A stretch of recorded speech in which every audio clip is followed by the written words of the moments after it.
अपनी क्षमता पहचानो। एक गांव में एक आलसी आदमी रहता था।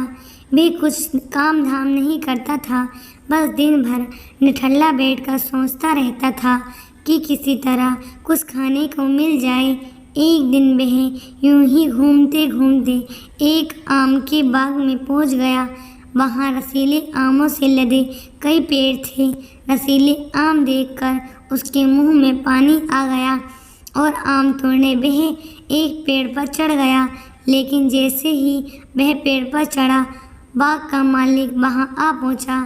बाग के मालिक को देख आलसी आदमी डर गया और जैसे तैसे पेड़ से उतरकर वहां से भाग खड़ा हुआ।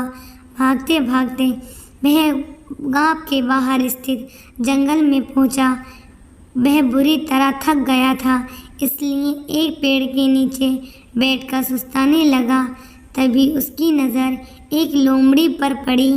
उस लोमड़ी की एक टांग टूटी हुई थी और वह लंगड़ाकर चल रही थी। लोमड़ी को देख आलसी आदमी सोचने लगा कि ऐसी हालत में भी इस जंगली जानवरों से भरे जंगल में ये लोमड़ी बच कैसे गई, इसका अब तक शिकार कैसे नहीं हुआ। जिज्ञासा में वह एक पेड़ पर चढ़ गया और वह बैठकर देखने लगा कि अब इस लोमड़ी के साथ आगे क्या होगा। कुछ ही पल बीते थे कि पूरा जंगल शेर की भयंकर दहाड़ से गूंजा।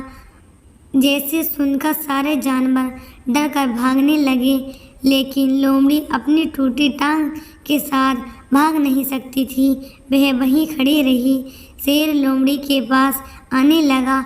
आलसी आदमी ने सोचा कि अब शेर लोमड़ी को मारकर खा जाएगा, लेकिन आगे जो हुआ वह कुछ अजीब था। शेर लोमड़ी के पास पहुंचकर खड़ा हो गया। उसके मुंह में मांस का एक टुकड़ा था, जिसे उसने लोमड़ी के सामने गिरा दिया। लोमड़ी इत्मीनान से मांस के टुकड़े को खाने लगी।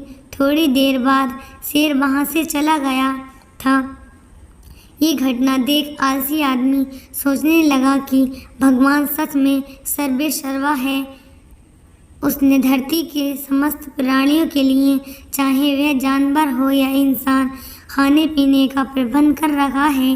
वह अपने घर लौट आया। घर आकर वह 2-3 दिन बिस्तर पर लेटकर प्रतिज्ञा करने लगा कि जैसे भगवान ने शेर के द्वारा लोमड़ी के लिए भोजन भिजवाया था, वैसे ही उसके लिए कोई न कोई खाने पीने का सामान ले आएगा। लेकिन ऐसा कुछ नहीं हुआ। भूख से उसकी हालत खराब होने लगी। आखिरकार उसे घर के बाहर निकलना ही पड़ा। घर के बाहर उसे एक पेड़ के नीचे बैठे हुए बाबा दिखाई पड़े।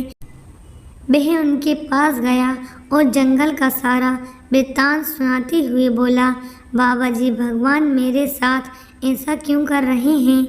ना के पास जानवरों के लिए भोजन का प्रबंध है, लेकिन इंसान के लिए नहीं। बाबा जी ने उत्तर दिया, बेटा, ऐसी बात नहीं है। भगवान के पास सारे प्रबंध हैं, दूसरों की तरह तुम्हारे लिए भी। लेकिन बात यह है कि वे तुम्हें लोमड़ी नहीं बल्कि शेर बनाना चाहते हैं।